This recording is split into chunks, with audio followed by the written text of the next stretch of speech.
Half hour.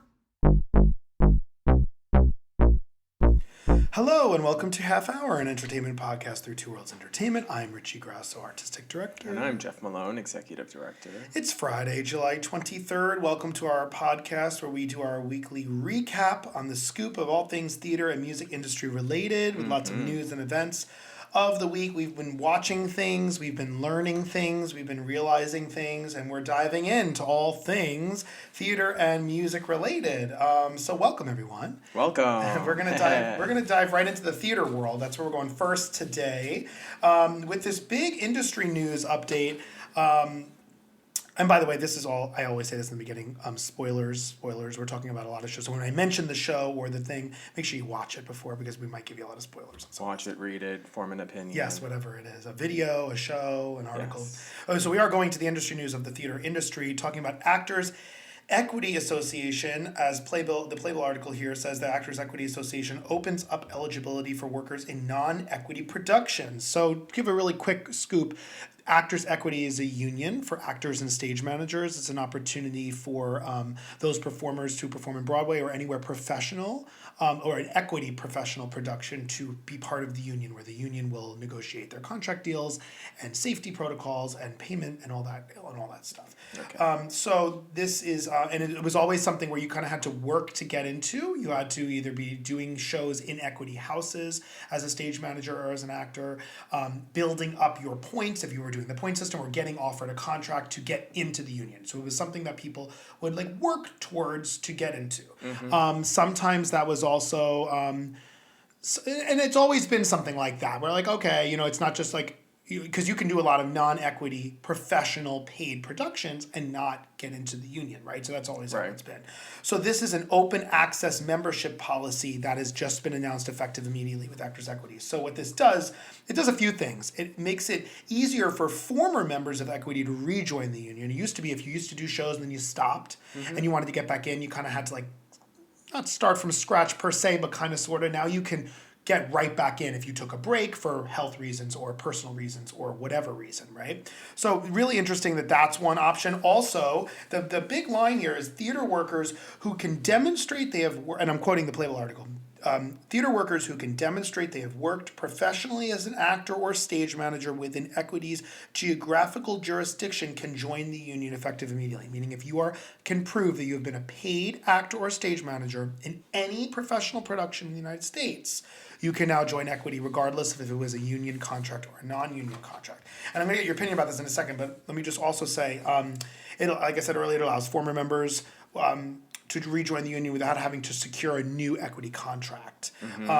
Means a lot to a lot of people maybe who have been working a long time, like I said, who want to return.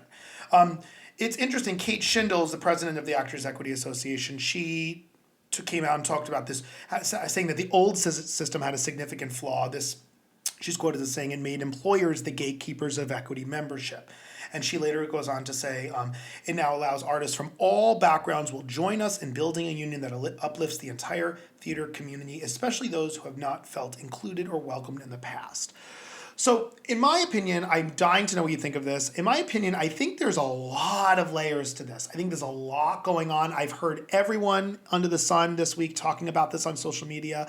There are people who are like, yes, this is amazing. There are people that are like, no, this is a horrible idea. And then there are people that are like, I kind of get both sides. I will say, before we get into our opinion on this, at the end of the day, we just don't know. We're in a pandemic. A lot of professional theater is still on pause. We don't know what this is going to do for the future. We don't know if this is going to help the union or not. We don't know if this is going to necessarily,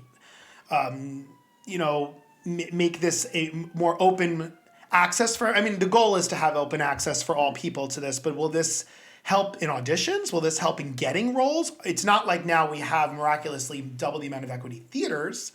Some theaters have closed permanently. We don't even know what theaters are going to be available in the union, non-union. So what is your take on this? What is just your overall reading this, hearing about this, your take on this big, big announcement from Actors Equity? Ooh, I have many feelings on this because to me it still doesn't seem like they have a clear vision of what they want the union to be for these performers and stage managers. And it's like, great, you can now join Actors Equity, basically, if you've done a professional show. And I think you were telling me a while ago that it used to be a point system, correct? You had to have... Or you're offered an equity contract, or you build your points up through equity contracts. There's a few different ways. Yeah. And then you can join Yeah. the union. You know, so Kate Schindel also says, like, the entertainment industry is disproportionately white, including and especially theatrical leadership. So I don't know what she was kind of saying in here. Is she saying, like, the white theater industry isn't giving BIPOC people the chance to actually be part of a show? There's a lot of things that she said in this statement, and anyone can go and read this statement from this Playboy article. And it's like, you know, you used to have to be offered a contract and then you could join the union. And I don't know if she was saying, like, oh, were people just not offered those contracts? And then it's like, now you can just join if you've done a professional show. But it's like, you still have to pay for a membership. You still have to pay dues. You still have to be a member of the union, paying into. You have to be. I mean, it used to be you had to work a certain number of weeks to build up your health insurance. So you can join for sure, which is wonderful. But that doesn't necessarily mean the job is waiting there for you. Right. There's no guarantee that you joining the union is going to get you a job. And I don't know if that's really what people are saying. It's like, no, it's still kind of elitist in a way that you have to now join this union to be able to do professional theater in the Broadway way or the... Well, it's interesting because I know a lot of people who make livings off of non-union work. There's plenty of non-union work that pays. And are you now looked down upon because you're doing non-union work? And is like a production that's touring right now that's non-union, is that like forcing them to become union? That's what I'm curious to know how producers handle this moving forward. You know, if you were doing a non-union tour, are there a ton of non-union actors to choose from? Yeah, I always feel like there will be.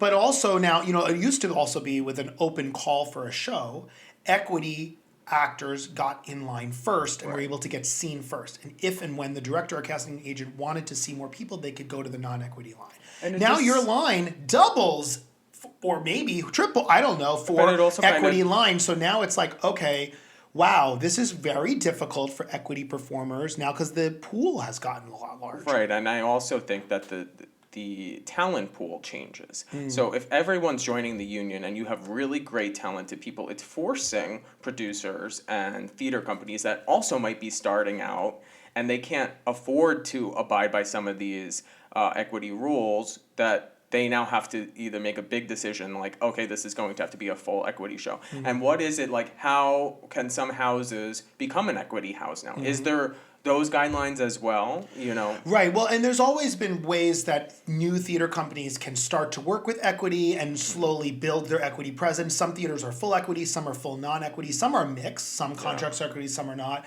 It's just, like I said, it's interesting that this is happening during a pandemic because we don't really know what the world is going to look like post-pandemic, let alone what the world's going to look like. I mean, how many... Don't forget, a lot of people may have left this industry. Maybe there's not as many equity performers, or maybe they're... a lot of people think this is a money move, too. I do think it's a money move, and sometimes Actors Equity was getting called out the whole pandemic, number one, and now they just changed the narrative. Because a lot of people were talking about certain things, and now they're like, hey, wait, we're going to do this, and we're going to distract everyone. But it doesn't fix all of the problems all the time. I don't think it fixes any of the problems, it just opens the door wider, but it's like, and I see a lot of people talking about this, people saying, make the decision if you're joining equity, think about it, because a lot of people say, I spent all my 20s non-equity because there's so many non-equity production opportunities, and some people are like, wait, no, I worked so hard through all my 20s to get equity. Now what? So it's very, very interesting. Well, everything's always what about me, but also I think that this as a whole is, we have been shut down for 16 months. 16 months, and the theater industry is one of the industries that has yet to figure anything out going forward. They're just trying to reopen the doors that they did when we closed them. And they had a lot of time to fix a lot of the flaws that go on in the theater industry. And don't forget, this is the equity is the union, equity is not the employer. it does a lot of times come down to theater owners and producers saying, what opportunities are you giving equity performers? Because Yes, guess what? but at There's the same 40-something time- Broadway theaters. That doesn't mean that now that there's all these people can join equity, now there's not 80-something Broadway theaters. No, I you know what I'm think, saying? yes, The theaters equity, haven't yes, changed. equity is not the employer, but equity dictates a lot of the things that the employer has to do. Sure. And so that will really make producers think about, you might have the opposite reaction. You might have a lot of producers say, you know what, I'm going to do more non-equity shows. I don't know. You might have producers say, I'm only going to do equity now because there's going to be more people. You know what, I don't know. Who knows? It's a very, very interesting. We can't wait to see what happens with this, because I Yeah. think there's going to be a lot more vocalness from the actors. And actually, really, the actors are the ones that are going to have to start making some moves if they want different changes in the industry. Also, side note, maybe if we're making all these changes for this union that's been around a long time, could we start calling it the Actors and Stage Managers Equity Association? It is the Stage Managers Association. I'm just thinking about this. Like, all these stage managers are wonderful. Yeah. Work so hard in this union that the union doesn't. We have the Society for Directors and Choreographers. It's not the Society for Directors and then it's SDC, Society for Directors and Choreographers. It's the Stagehands Union. So, Actors and Stage Managers Association. There you go. I just think that could happen. Let's make that happen. We're making changes. Why not? I mean, we're making all these changes. All right. Shout out to you, stage managers. We love you. All right. Okay, moving forward. Moving on, to lighthearted Schmigadoon follow-up. Schmigadoon. We're on episode 3. Yes, right? episode 3 just came out today. We were laughing all the way through that Yes. episode. I'm really, really, really obsessed with this show. It's just every episode's getting better and better. Everyone's performances as actors and actresses are getting better and better. The music is great. I always think these original songs are such an ode and an homage to old musical theater, the way they're written. But the elephant in the room of some of these songs is so addressed now. Oh, yeah. And it's so clearly like, wasn't it weird when Cecily has a few lines where she's like, oh, women were so underwritten in old musical theater. It's so true. These like all women songs, or like the mayor's wife singing about like her husband. It's just like the songs women sang, in old musical theater. Some are beautiful songs, but we're just calling things out, but it's in such a right way, right? Yeah, what I like about what this show is doing is, like, it's predictable but unpredictable at the same time. I'm still keep trying to figure out what's going to happen, and I love that theater does that, and I love what this show is doing for theater in general. Oh, yeah. It's great to bring, a little bit of a comedy, musical, lighthearted thing during this time. you know? Yeah, I mean, I will make one comment. I find that Cicely is just still the whole show for me. Oh, I she's think selling it. her comedy is every time a performer is singing and they cut to her, it's a different facial reaction, it's a different vocal reaction, and it's so. I'd love to know like how much of that is scripted and how much of that she's adding in, and I'm sure it's a mix of both. It would be but cool to see if it was ad-libbed, because she comes from that SNL background of ad it's lib. off the cuff. It's It's great. It's really And the great. comedic time is perfect. It's passive aggressive in many ways. Yeah, sometimes. and I want to say there's only 6 or 8 episodes. It's not terribly long of a show, so I think we're actually almost halfway through. I do think it's 6. Yeah, but we'll see. and also I will say, just to chime in what you were saying earlier, I don't know what's going to happen. This could actually go dark. Yeah. It could go serious town. It could end in like some cheesy musical thing because it is a cheesy musical, and it could just be this like light thing. But I wonder how far the button will be pushed on this. I really do, because every time I'm like, are they all supposed to leave this town? Like they're really struggling to leave, and now with Kristen Chenoweth's character being like, now you can't even stay here.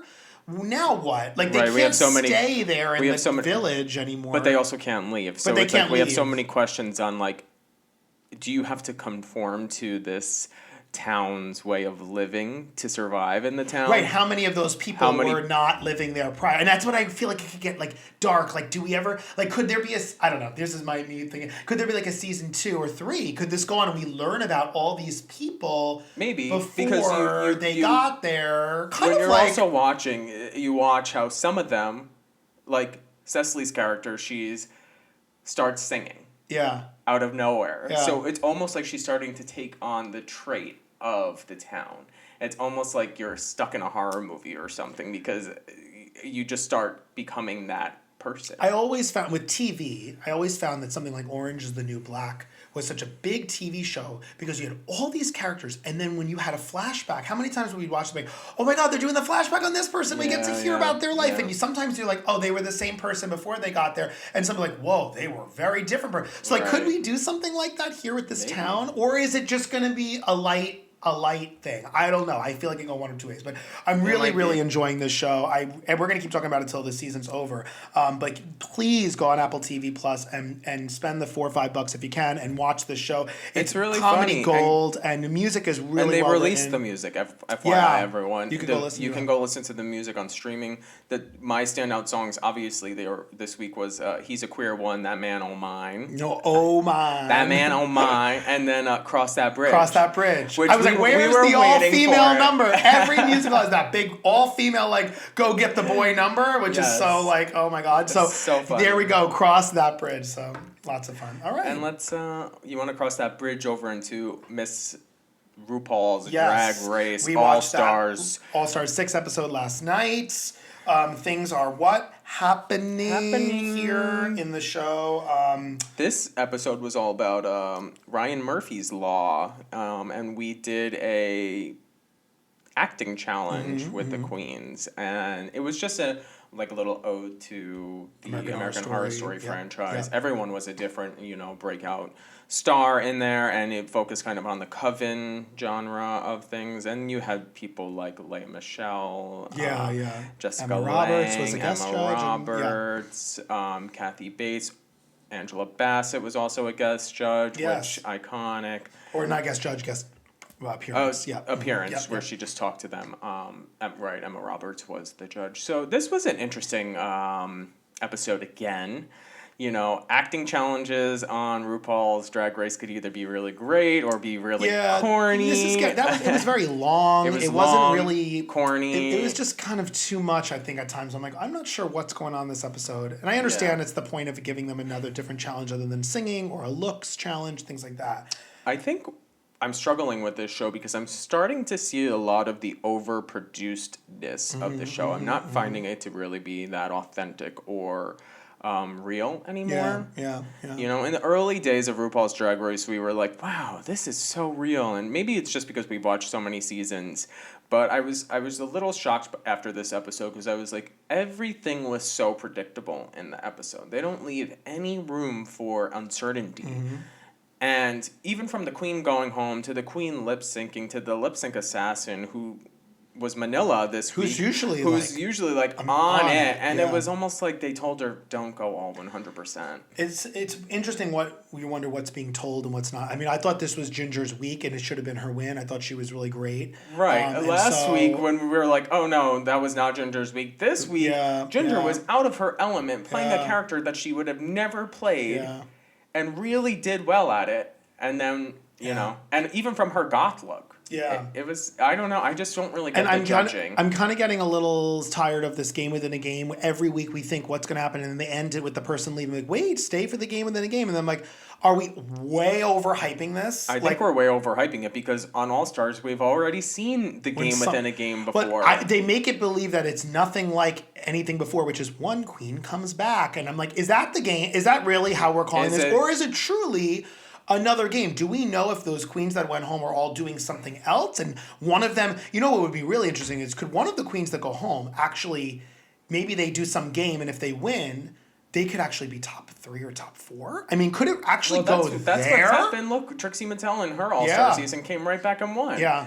But I'm wondering if the game within the game is going to be similar to the season 13 when they had the pork chop lounge where all of these queens went over to pork chop side. We might come back and are these two going to go head to head against each other?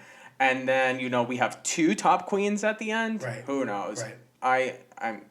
I guess we're going to wait and see. We're gonna see. I'm just a little lost It is a little some of bit the things that are happening this week. From the queens going home each week. I will say something, though. I don't think there's anyone bad on the show. No, it's a great season. And there hasn't been anyone bad on the show. Yeah. And I find everyone to be kind of on par with each other. I don't see anyone that's really also like, oh, they're the best queen on this season. So it's interesting to see. We'll keep talking about it. Yeah. Let us know your thoughts. Yes, keep watching. We have a few more episodes to RuPaul. go. And this is all RuPaul All-Star 6, which is on Paramount Plus. So it's just a recap reminder, Schmigadoon's Apple TV Plus, RuPaul is Paramount Plus. And now we're going to another streaming And we also place. don't get anything for promoting these. No, we're streaming just telling you where to platforms. go watch them because there's about 3,000 places to watch 3,000 different shows. So But I mean, if we had a code or something, then you'll know where to find it. So now we're heading over to Netflix land now with this amazing Netflix documentary, This Is Pop. We've talked about Yes. episode 1 and 2. Now we're on to episode 3, Stockholm Syndrome. So we watched that episode. Wow. Learned a lot Yeah. on this episode. I am really, first, let me just say, as an overall series, I am really, really, really loving it. I think I've already known so much about the pop industry, and I still am learning so more, much yeah. about the pop industry. This is a very big episode for me because this is the pop that I love. It's that infectious pop. And many people probably don't know that a lot of your favorite pop songs are written by the Sweden producers. Yeah. So yeah, I learned a lot about how Sweden had a big influence on pop ever since ABBA. Yeah. Amazing So- to see that start with ABBA. I thought that was Right, and this episode starts with ABBA. Mm-hmm. They start talking about like what was the ticking point for Sweden, Mm-hmm. and ABBA went on Eurovision, which is still big to this day, and they did a pop song. They did it in English, and they won. Mm-hmm. And after that, it was like, why did that song really blow up? And it was Waterloo, Yeah. and Sweden kind of disregarded it. They kind of were like, no, that's not the kind of music that we make here in Sweden. But the rest of the world kind of picked up on it. And really, when something hits in America, which this song did, that changes everything. It gives you credit. Because a lot of the time, the American music, I would say, controls the charts, controls radio. Everyone listens to what the Americans listen to. Obviously, the British invasion and all that stuff happens as well, but a lot of that stuff is also because it blows up in America. Yeah. So we then go into more of the producer parts of things, and we meet Dennis Pop, who R.I.P. is not with us anymore, but he's really that person that took pop music in the 90s with Ace of Base, bring it over to America, and wow, it blew up. But they did something really cool that I loved, and they wrote the instrumental first. They clubbed the instrumental around. People were dancing to it. It had that beat, and then they added lyrics. Lyrics were an afterthought in this pop music, and I can't wait for you to kind of comment on that because it's like well, they kind of talk about that in the documentary a little bit. Like, what are they saying? And I want it that way. Yeah. With the Backstreet Boys, like, and he's and the narrator or the host of the episode. He's like, what way? Like, I want what? What way? You know, like it makes you think like Baby One More Time. Right. Went from Hit Me Baby One More Time to Baby One More Time. It was meant to be Hit Me Up on the phone. Yeah.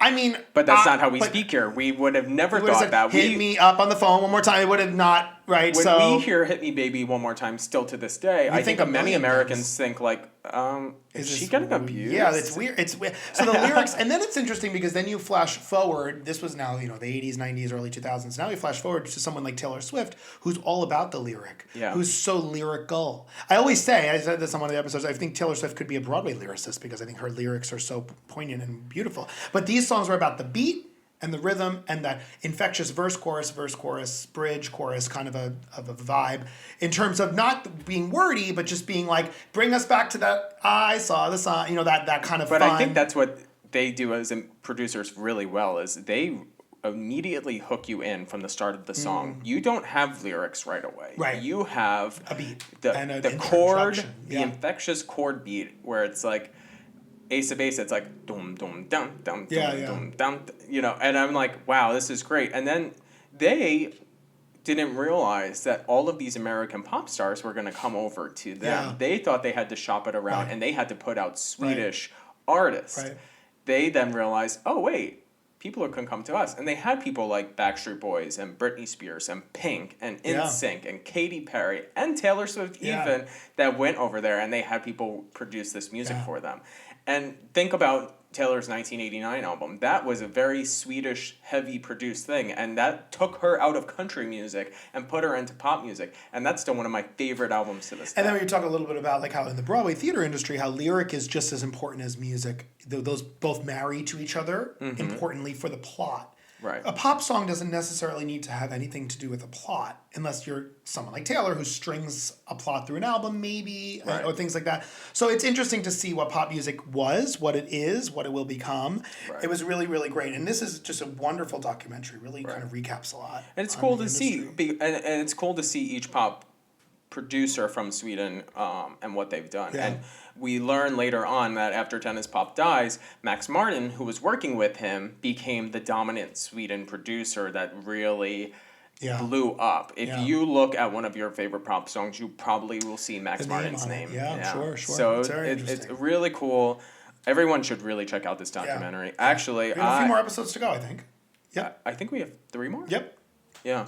I was actually thinking about creating a Max Martin playlist with all of my favorite fun. songs. Maybe we'll have everyone submit one of their Yeah, if you- favorite Max Martin songs, Yes. and you might make it on the playlist. There we go. That Could be a cool nice thing to do, challenge. right? Yeah. I love playlisting, so Yes, anyway. he does. He always makes playlists. And which is speaking great. of some also new pop songs. Yeah, we got a few new music videos this week. Last right? Friday, and we had a new track come out from Normani featuring Cardi B. It's called Wild Side. Mm-hmm. And this week we had a new track from Mr. Little Nas X, and it's called Industry Baby. And ooh, I like it. I like both. They're fun. They're fun. They're different. Interesting stuff. Normani comes out of the Fifth Harmony world, and I think what's interesting about her is like she's trying to find her footing in the industry. Does she want to be an R&B artist? Does she want to be a pop artist? Is she just trying different things to see what her sound is fitting? She came out with Motivation a while ago. Come on, baby, give me motivation. Anyway, and now that kind of went through the LGBTQ scene because I remember hearing it in the bars a lot. And now this is a different side of things. I don't know how pop friendly this song is, but was there anything that you liked about it? It shows a very different side of her. The girl can dance, for sure. I like that she's bringing choreo into it. There's a lot of sex appeal to it, which sometimes I find sex appeal in music to be a little like, okay, well, if this isn't working, I have to add sex appeal to my music video, so maybe now it's going to work. I don't know. What do you kind of think about? I think I think sex appeal is an understatement. I think it was sexual. It was a very sexual, both of them. Lil Nas X seemed to have a little more of a story, a plot, maybe a little politics involved with it. There was definitely something going on there in terms of like a plot and some sort of thing where her song didn't seem as driven other than just being a song about sex. I'll touch a little bit on the Lil Nas X because I think there's a play on here about being industry baby. And what does that mean? Are you a product of the industry now? Is that what Lil Nas X has become? Someone joked on. I saw someone say, "Oh, is this basically the male version of Telephone?" His song, because it's kind of a little bit. I saw a comment like that. I was like, "Oh, interesting, different." But. I didn't even think about it. And see, this is what's also interesting. You could tie something like this in. So we have Telephone, Lady Gaga and Beyonce. Yeah. Iconic music video. Yeah. Very similar because you have a bunch of women in jail dancing, being provocative and whatever. And it was very successful. And I'm not even ready for the comments that this video is going to get because he is a gay man dancing with men, basically pointing out that in jail, many men are gay as well. Maybe, or it's an interesting.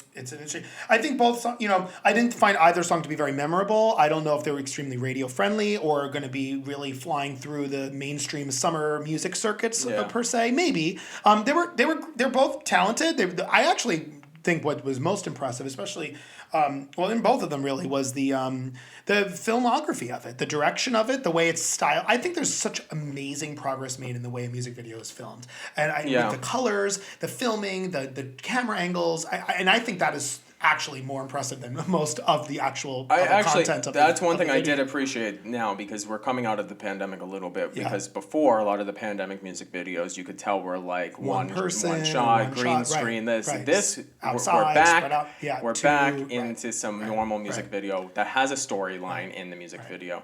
There's choreo. Yeah. I love when we get some choreo in these Oh, yeah, dances. great And there choreo, was some yeah. hot Yeah. choreo going on Yeah. in Little Nas Right. X, but you know, so It's all good, but oh, there we go. It is time now. Chime chimes. So thank you all for listening today. We hope you enjoyed this podcast. Please subscribe to our podcast on Spotify or Apple Music and leave us a review if you love what you heard today. It's Half Hour with Jeff and Richie. Yes. We also want you to join our conversation and engage with us. So head over to our Instagram at Two Worlds End.